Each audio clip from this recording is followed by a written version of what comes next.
Salam saudara sekalian, sekarang saya berada di suatu tempat yang bernama Gunung Agatis.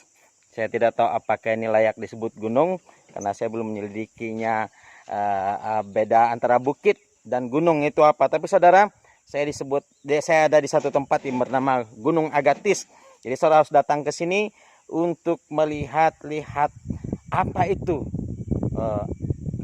Agatis berasal dari satu kata pohon, saudara ya, pohon agatis. Jadi saudara harus kesini untuk melihat bagaimana rupa agatis, kenapa dia begitu terdengar begitu unik dan spesial. Jadi datanglah ke Lore, saudara, ke desa wisata Lore. Nah saudara dikasih Tuhan, hari ini saya bicara sedikit dalam perjalanan ke Malinau tentang sebuah kata yang sering kita dengar, mungkin saudara pernah dengar, tapi yang akan saudara alami, bahwa kita harus bisa menjawab pertanyaan orang tentang iman kita. Hari ini kekristenan banyak diserang, bahkan sepanjang zaman kekristenan diserang, saudara. Betapa banyak orang yang berpikir menghancurkan kekristenan, tapi lihatlah, kekristenan tetap berdiri sampai pada hari ini. Saudara yang dikasih oleh Tuhan, saudara yang dikasih oleh Yesus Kristus, firman Tuhan hari ini adalah dari 1 Petrus pasal 3 ayat, saya baca dari ayat 14 saudara, nanti sampai ayat yang ke-16. Di sana dikatakan, tetapi sekalipun kamu harus menderita juga karena kebenaran, kamu akan berbahagia. Sebab itu janganlah kamu takuti apa yang mereka takuti, dan janganlah gentar. Saudara yang kasih oleh Tuhan, kata ini bagian ini dari 14 dan 15. Tetapi kuduskanlah Kristus dalam hatimu sebagai Tuhan. Itu sebenarnya berasal dari kutipan Petrus tentang tulisan dari Nabi Yesaya, di mana di dalam Yesaya pasal 8 ayat 12 dan 13, di sana dikatakan janganlah kamu takuti dan janganlah gentar melihatnya. Maksudnya jangan takut apa yang mereka takuti, dan tetapi Tuhan semesta alam, dialah yang harus kamu akui sebagai yang kudus. Jadi saudaraku, kita akan selalu dituntut untuk membela iman kita. Orang akan menyerang, orang akan melakukan sesuatu tentang imanmu, saudara. Jadi minimal engkau bisa menjawab, saudara dikasih Tuhan. Bahkan sehebat apapun engkau menjawabnya, sebenarnya engkau tetap akan ditolak dan dibenci.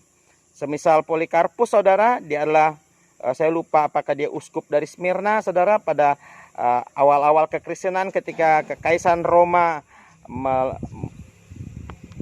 Saudara, saya harus banyak jeda karena ini tempat orang lalu lalang ke ladang, saudara. Tapi jalannya sangat lebar, sekitar 15-an meter lebih. Jadi lebar sekali, mungkin ya sekitar itu. Nah saudara, kembali kepada firman Tuhan. Polikarpus, saudara, dia seorang uskup, seorang yang pintar, seorang yang hebat. Dia seorang pemimpin, saudara, pada awal-awal kekristenan. Dan ketika Kaisaran Romawi menangkap dia, saudara, dia disuruh menyangkal Kristus untuk menyembah kaisar atau dewa-dewa Romawi. Tahu saudara, sehebat apapun yang menjawab, ia tetap disuruh menyangkal, saudara.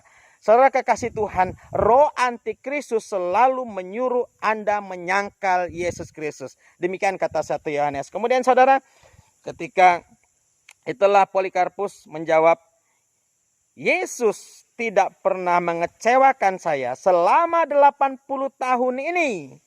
Kenapa saya harus mengecewakan dia, menyangkal dia sekarang? Saudara, oleh karena imannya yang teguh, ia akhirnya dituang aspal, saudara. Kemudian aspal itu disulut, dia terbakar, saudara, untuk menjadi obor perayaan pesta para kaisar Romawi yang gila. Saudara kekasih Tuhan, saudara harus punya basis pengetahuan, saudara, minimal untuk menjawab, karena suatu hari orang akan mempertanyakan iman saudara. Nah hari ini saudara juga tahu bahwa hal itu saudara sering alami, dan kadang-kadang kita menjadi takut, kita akhirnya menutup diri, kita tidak mau membicarakan iman kita, padahal Yesus berkata, pergilah beritakan tentang dia. Nah saudara yang dikasih Tuhan, di ayat 15 dikatakan, dan siap sedialah pada segala waktu untuk memberi pertanggungjawab kepada tiap-tiap orang yang meminta pertanggungjawab dari kamu tentang pengharapan yang ada padamu, tetapi haruslah dengan lemah lembut dan hormat. Nah, saudara dikasih Tuhan, kata pertanggungjawab di sana berasal dari kata apologia. apo, dan logos. Nah saudara, ini adalah bagaimana kita mempertanggungjawabkan apa yang kita lakukan atau kebenaran yang kita percayai, yaitu Yesus Kristus. Kadang-kadang kata ini sekarang diterjemahkan menjadi sebuah apologize, permintaan maaf. Berarti ada sisi kelembutan di sana, saudara. Sesuatu yang kita sampaikan dengan rendah hati. Tapi nanti kita membahasnya. Hari ini saudara yang dikasih Tuhan, gereja Tuhan dituntut oleh firman melalui rasulnya, saudara yang dikasih oleh Kristus Yesus sebagai seorang pemimpin para rasul, untuk bisa menjawab, saudara, apa yang menjadi kepercayaan saudara. Jadi kalau apologia itu saudara berarti menjernihkan atau self defense, sebuah jawaban untuk membuat sesuatu menjadi jernih, clear. Saudara yang dikasih oleh Yesus Kristus.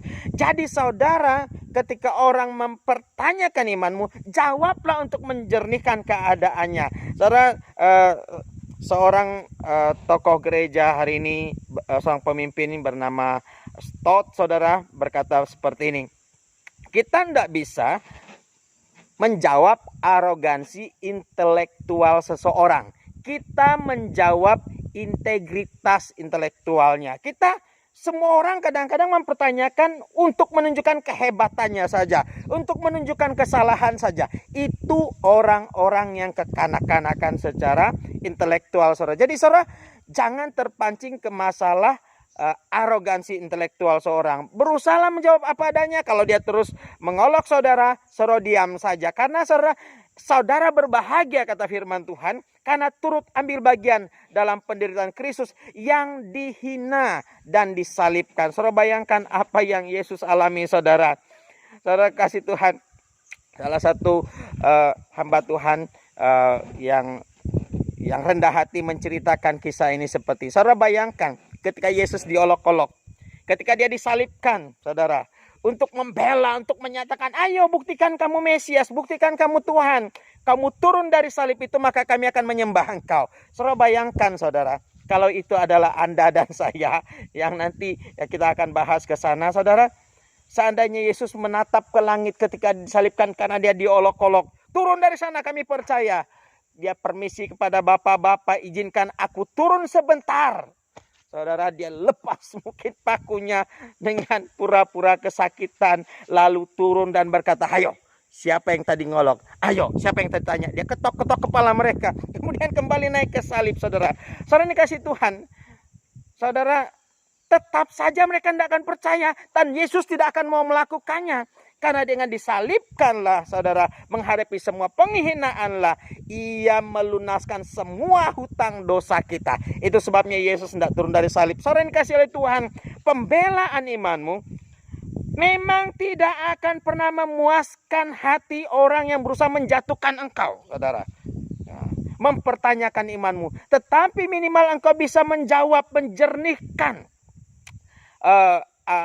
sesuatu apa yang mereka pertanyakan, dan ketika mereka terus menyerang, engkau tetap sabar. Nah, saudara kasih Tuhan, orang akan menyerang, orang akan menghina engkau senantiasa. Galatia pasal 4 ayat 29 berkata seperti ini, tetapi seperti dahulu kala dia yang diperanakan menurut daging, yaitu Ismail, saudara, menganiaya yang diperanakan menurut roh, yaitu Ishak. Demikian juga sekarang ini, saudara. Kata yang ditulis oleh Paulus dalam Galatia ini berasal dari Kejadian 21 ayat 9 dan 10.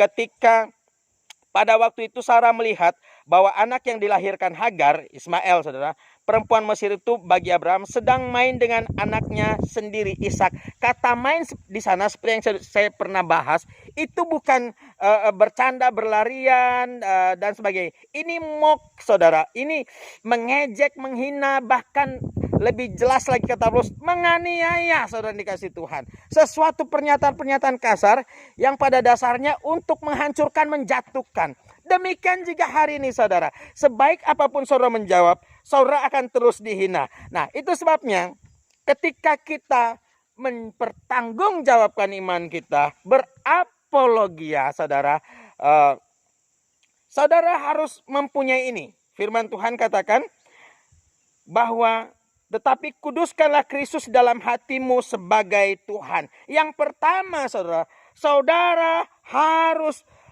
menjawab dari hati yang telah menguduskan Yesus sebagai Sang Tuhan itu sebagai Tuhan.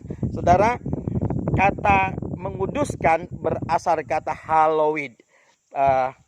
Menguduskan, mengkhususkan, memuliakan kata itu sebenarnya. Seperti dalam doa Bapa kami, Bapa kami yang di surga, hallowed be thy name, dikuduskanlah namamu. Itu sebabnya dalam ke-10 hukum yang pertama diucapkan oleh Tuhan, kuduskanlah. Jangan sebut nama Tuhan dengan sembarangan. Pertanyaan besar hari ini saudara, ketika saudara mengatakan saudara orang Kristen, apakah saudara setelah menguduskan namanya dalam hatimu, Sang Tuhan itu, kata yang dipakai di sana saudara, tetapi kuduskanlah Kristus. Kata Kristus sebenarnya kurios saudara, bukan Kristos. Yang dipakai di sana adalah kurios, yang artinya sang majikan, Tuhan kita, Mr. Jesus, sang pemimpin kita. Jadi di situ itu yang dipakai.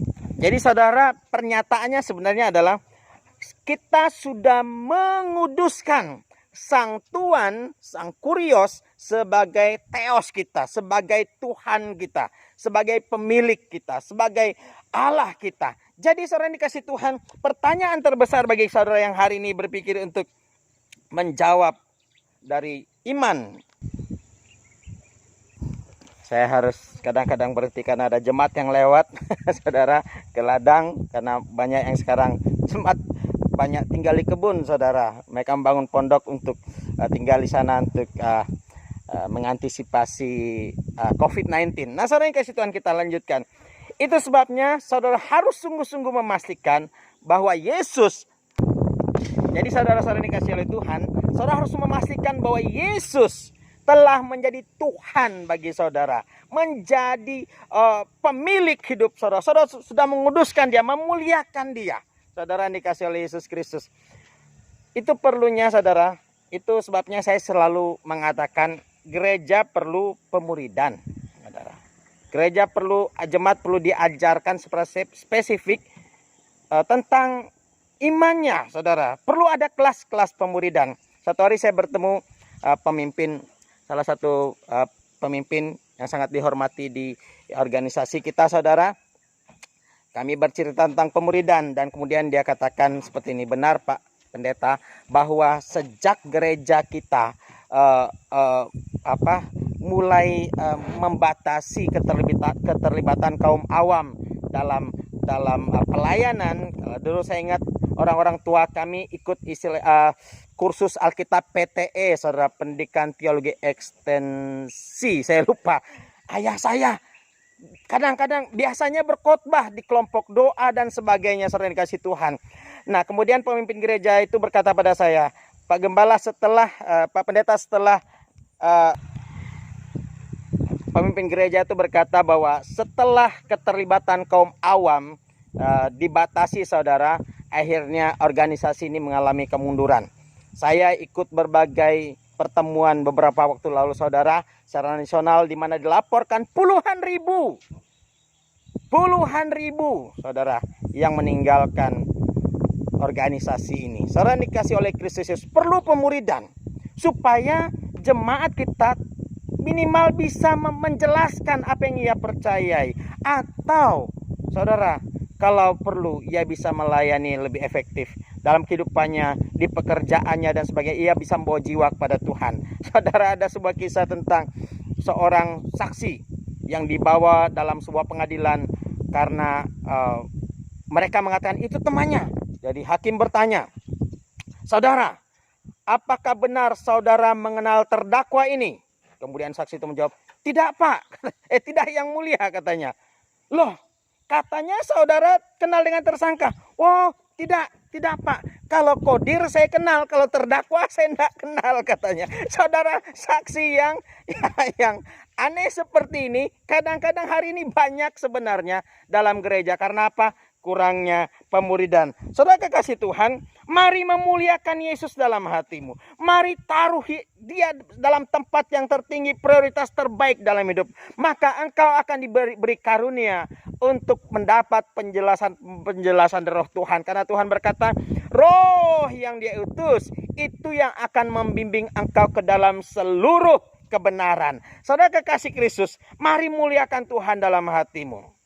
Jangan sisakan sedikit keraguan atau seperti Ayub selalu memberikan korban, saudara, berdoa kepada Tuhan untuk anak-anaknya yang gemar berpesta. Dia berkata begini, jangan-jangan anak-anak saya mengutuki Allah dalam hatinya. Saudara, mari kuduskan Tuhan bahkan dalam hatimu. Jangan biarkan ketika keadaan sedikit buruk saja, saudara telah menghina dia, saudara meragukan dia, saudara belum menghadapi salib, baru menghadapi masalah kehidupan, sudah mulai mempertanyakan iman saudara.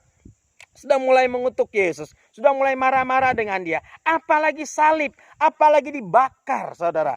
Saudara, ada satu orang arsitek, satu hari disuruh membuat sebuah stadium, saudara, bagi Kaisar Roma, untuk pertunjukan-pertunjukan di mana para budak bertarung atau orang Kristen dilempar untuk dimakan, bertarung dengan singa yang singa akan mencabik-cabik mereka. Saudara, arsitek ini membuat stadium yang hebat dan megah, saudara. Suatu hari ketika selesai, Kaisar berkata, saya akan memahkotai engkau. Saya akan menganugerahkan kepadamu nama yang hebat dan masyhur, katanya. Kemudian ketika ia duduk di samping Kaisar, saudara, untuk melihat pertunjukan, saudara dikasihi Tuhan, kemudian Kaisar berkata kepadanya, kita akan melihat orang Kristen bertanding melawan singa, dan kita akan melihat orang-orang Kristen itu dicabik-cabik oleh singa. Kemudian saudara arsitek ini kemudian melompat dari tempat duduknya dan berkata kepada Kaisar, Kaisar, saya juga orang Kristen. Saudara, ketika arsitek ini mengaku dia orang Kristen, dia ditangkap sendiri, saudara, dan dilemparkan ke dalam stadium yang dibuat, saudara, di mana singa-singa akhirnya mencabik-cabik dia setelah dia dengan sia-sia berusaha membela dirinya. Saudara, jika engkau hari ini kadang-kadang sepintar apapun engkau membela diri, engkau tetap juga akan dianiaya. Jadi firman Tuhan berkata, bersiaplah, yang penting Yesus telah menjadi Tuhan dan Juru Selamatmu. Saudara dikasih Tuhan, kita tidak akan pernah bisa memuaskan arogansi intelektual, bahkan kekuasaan seseorang. Tetapi saudara, kita bisa menjawab integritas intelektualnya. Saudara dikasih oleh Tuhan, jika yang pertama adalah bahwa kita harus menjawab mereka dari hati yang telah menguduskan Sang Tuhan, yaitu Yesus sebagai Tuhan kita. Yang kedua adalah kita harus menjawab mereka, memberi pertanggungjawaban iman kita dari hati nurani yang murni dan lembut, saudara. Jangan memulainya dari dasar yang salah. Apa dasar yang salah, saudara? Dasar yang salah itu kemarahan, kedagingan, saudara. Ketika orang tanya, kita ajak mereka berkelahi. Makanya kalau saudara lihat, saya jarang berdebat. Saya bahkan kalau difitnah, saudara, saya tidak jawab. Saudara, saya sepanjang pelayanan saya menghadapi fitnah-fitnah yang keji, saudara. Bahkan fitnah itu tidak masuk akal, orang percaya aja, saudara. Saya tidak jawab. Benar, saudara. Karena apa? Karena saya tahu dasar orang adalah menjatuhkan saya, saudara. Itu sebabnya Yesus ketika ditanya oleh Pilatus, dia jarang menjawab, saudara. Dia difitnah oleh saksi-saksi para imam-imam dan orang Farisi. Dia tidak jawab, saudara. Dia hanya ketika orang tanya, sekali dia jawab dengan menegaskan pertanyaan mereka. Saudara dikasih Tuhan. Tetapi saudara, maksud saya di sini, ketika engkau harus menjawab untuk menjelaskan imanmu, kesempatan untuk memberitakan Injil, engkau harus menjawabnya dari dasar hati yang murni, yang suci, hati nurani, conscience yang suci, saudara. Kau harus memeriksa hati nuranimu, apakah kudus, tidak dikuasai kedagingan, kemarahan. Saudara, kalau dalam hatimu ada dosa, saudara tidak bisa jawab dengan baik, tidak bisa jawab dengan lembut, saudara. Saudara hanya bisa marah-marah. Saudara, ketika Yesus menguasai hatimu, kau tahu ketika orang mempertanyakan dengan tujuan menjatuhkan, mengolok, engkau akan menjawab dengan sabar dan rendah hati. Dan saudara, jangan menjawab dari dasar yang salah lagi, dari dasar agama lain. Hari ini saudara banyak orang Kristen yang takut menjawab jawaban Tritunggal. Karena apa? Didasarkan pada agama lain. Allah itu satu dari monoteisme yang berpikir salah, saudara. Saudara bisa menyelidiki, tidak ada satupun agama di dunia ini yang sebenarnya monoteisme murni, saudara, kecuali agama Yahudi. Saudara dikasih Tuhan. Pada dasarnya juga agama Yudaisme ini banyak mencampurkan juga sebenarnya, saudara. Ada banyak cabang-cabang yang mencampurkan sinkretis. Saudara, kalau orang berkata Allah mau diperanakan dan sebagainya, saudara dikasih Tuhan, bukan Allah yang beranak. Yang beranak itu Maria, dan kandungannya hanya dipinjam. Dia anak Allah yang maha tinggi. Dia Allah maksudnya. Dari sesuatu yang berbeda, bukan dari dunia ini, saudara yang dikasih Tuhan. Saudara yang dikasih oleh Kristus Yesus, ketika orang bertanya tentang hal-hal demikian, jangan malu, jangan marah. Itu sebabnya perlu pemuridan, saudara. Yesus, kadang-kadang kalau kita ditanya tentang Tritunggal, kadang-kadang kita jawab seperti aliran sesat di masa lalu. Sabelianisme atau Unitarianisme kalau tidak salah. Saudara, Sabelian ini, saudara, menjawab seperti ini. Allah itu, Tuhan kita, Bapa, Anak, dan Roh Kudus itu seperti siapa itu? Satria apa dua filmnya kan? Saatnya berubah, ting jadi Bapa. Saatnya berubah, ting jadi Yesus. Saatnya berubah, ting jadi Roh Kudus. Saudara, itu bukan Allah kita, tidak seperti itu. Itu Sabelianis, ajaran sesat yang mengakibatkan akhirnya kita membuat pengakuan iman rasuli. Akhirnya, saudara, setiap hari Minggu kita sering kita sering mendengar pengakuan iman rasuli atau pengakuan iman Kristiani. Aku percaya kepada Bapa, aku percaya kepada Yesus, Anak Allah yang hidup, aku percaya kepada Roh Kudus. Nah, saudara kasih Tuhan, jadi menjawab iman Kristen itu dari hati yang benar, dari hati yang mengasihi Tuhan, dan dengan lemah lembut, saudara dikasih Tuhan. Jangan jadi karena satu agama menghina saudara, iman saudara, kemudian saudara ikut-ikutan, takut mengakui Allah Bapa, Allah Anak, dan Allah Roh Kudus, saudara. Kata Esa, sekali lagi saya mau katakan, kata Esa dalam Alkitab itu, saudara, itu kesatuan, echad, saudara.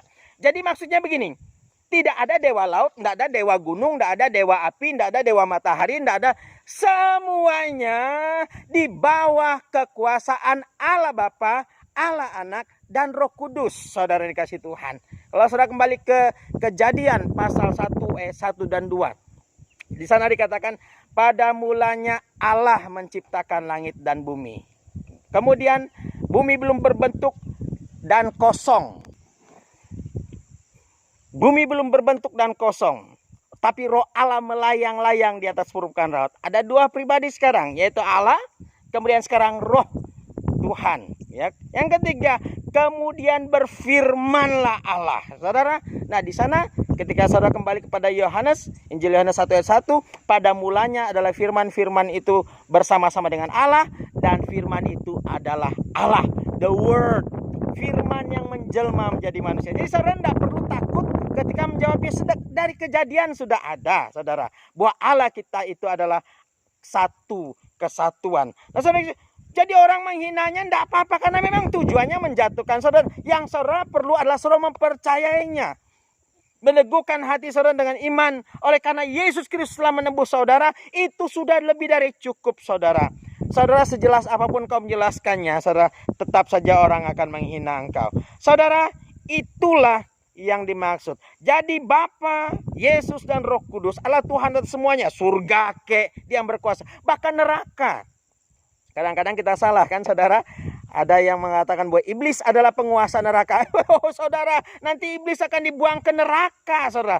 Iblis, maut, dan alam maut akan dibuang ke dalam neraka. Mautnya, saudara, kutuk dosanya akan dibuang ke neraka, saudara dikasih Tuhan. Jadi hari ini alam maut masih ada untuk menampung jiwa orang berdosa. Kalau saudara kembali ke kata Lazarus dan perumpamaan tentang Lazarus dan orang kaya, di sana dikatakan Firdaus, itu alam untuk menyimpan roh orang mati yang percaya kepada Yesus. Makanya kelak saudara, alam maut akan menyerahkan orang-orang yang mati di dalamnya. Demikian juga yang laut dan sebagainya, saudara yang kasih Tuhan. Nanti maut dan alam maut dilemparkan ke dalam neraka juga bersama iblis. Jadi iblis bukan penguasa neraka, saudara. Sorry.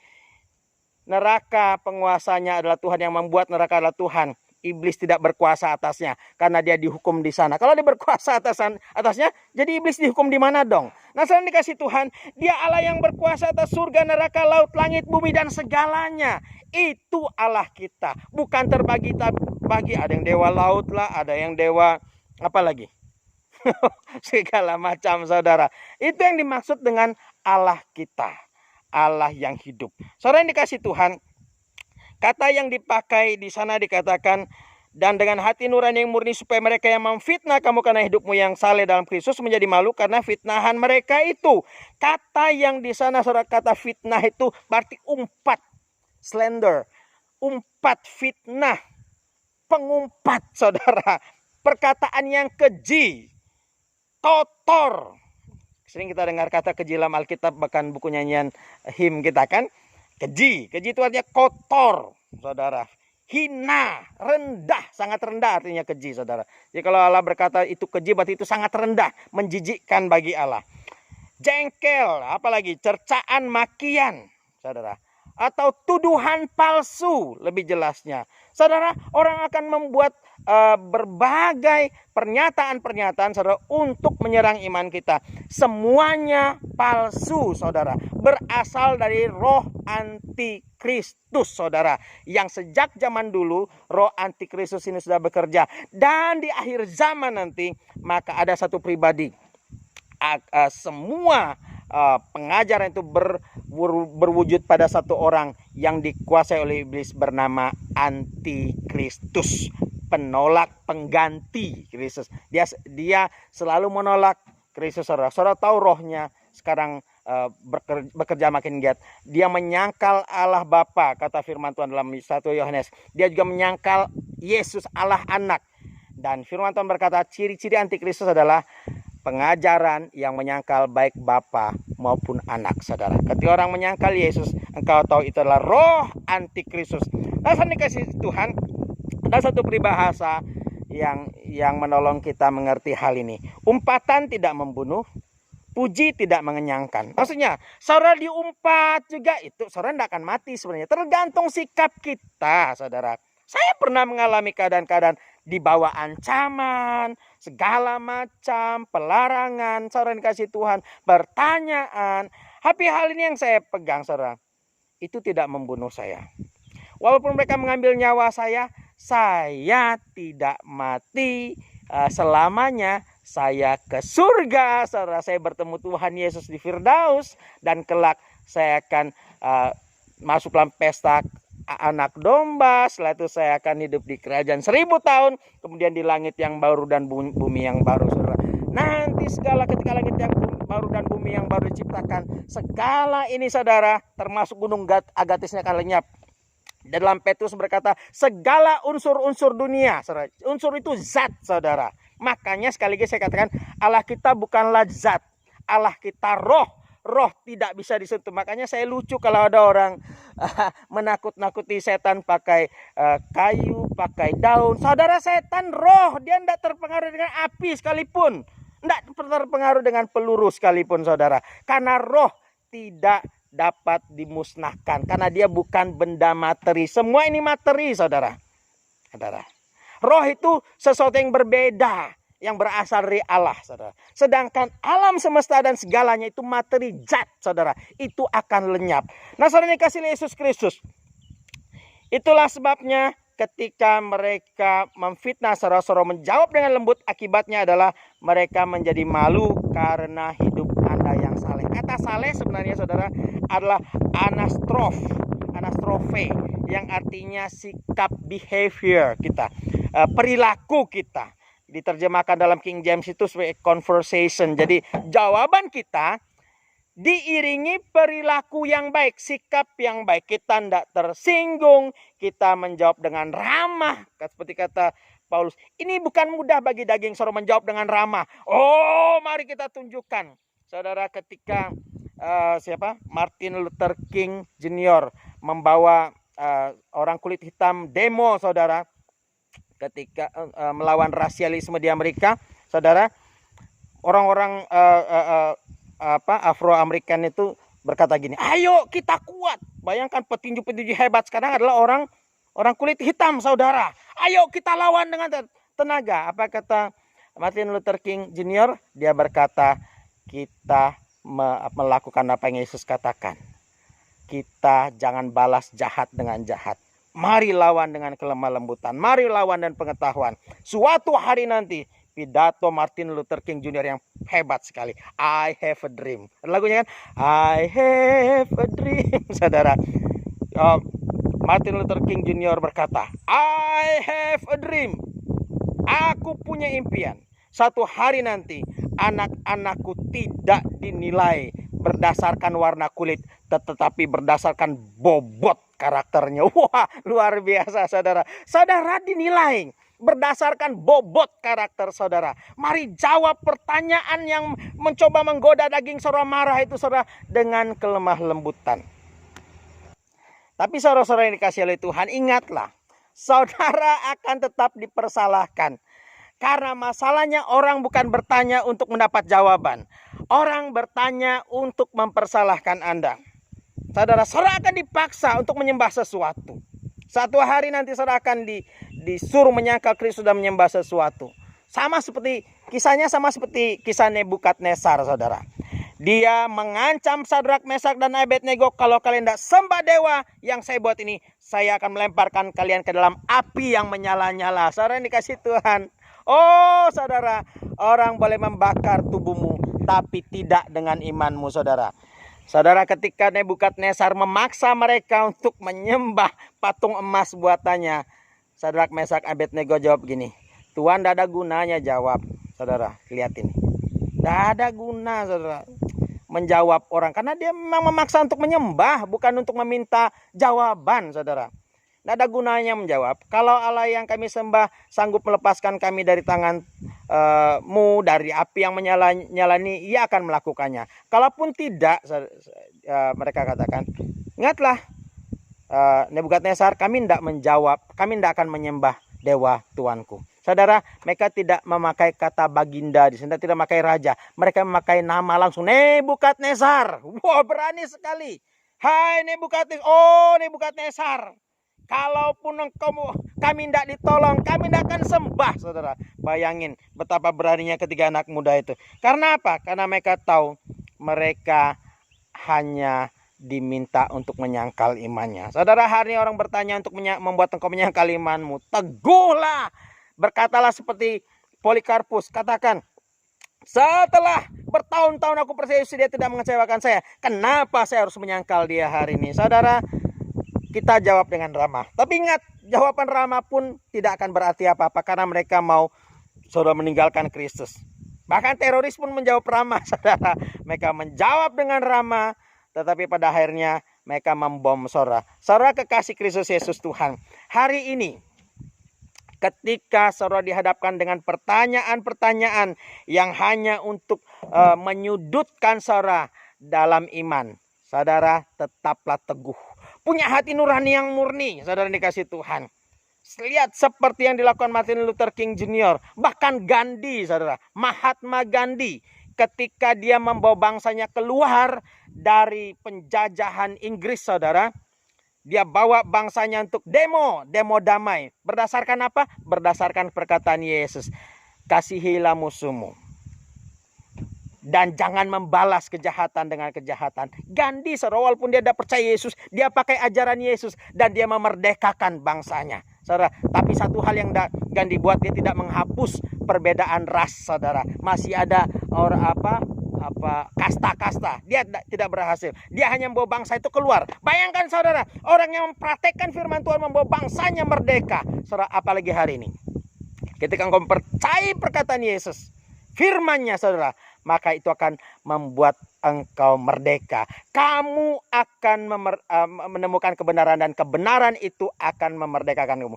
Will set you free. Haleluya. Saudara yang dikasihi Tuhan, mari bertahan dalam iman. Mari menjawab orang berdasarkan perkataan-perkataan Kristus. Mari kenal Yesus lebih dalam.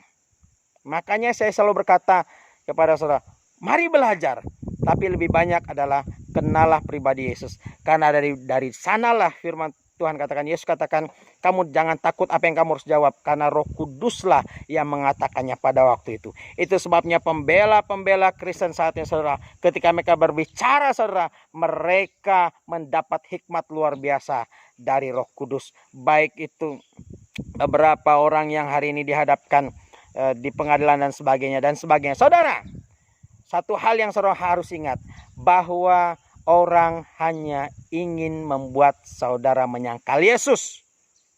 Tapi seperti seorang pendeta Mesir, saya membaca satu hari, saudara, beberapa tahun lalu, tentang seorang pendeta Mesir.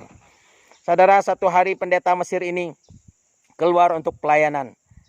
Ketika dia kembali, saudara dikasih oleh Yesus, dia mendapati anak dan istrinya di rumah yang ia tinggalkan pergi bersaksi itu, saudara, tidak berkepala lagi. Semua kepala mereka terpenggal, terpotong, saudara. Saya melihat foto pendeta Mesir ini di Mesir ini, saudara. Dia sambil memeluk jasad tanpa kepala anak istrinya itu, saudara. Kemudian dia berteriak seperti, Tuhan, ini pun tidak akan menghentikan saya. Wow, saudara, saya tidak sanggup melakukannya. Anak saya sakit aja, aduh, gundah gulana, saudara, yang dikasih Tuhan. Apalagi melihat anak istri dipotong lehernya. Tapi saudara, lihat apa perkataan hamba Tuhan ini. Ini pun tidak menghentikan saya untuk mengasihi engkau. Ini tidak menghentikan saya untuk memberitakan Injil. Ini tidak berarti apa-apa bagiku. Karena apa? Sekali Yesus, tetap Yesus. Haleluya, saudara. Saudara yang kasih Tuhan. Selalu ucapkan kata haleluya.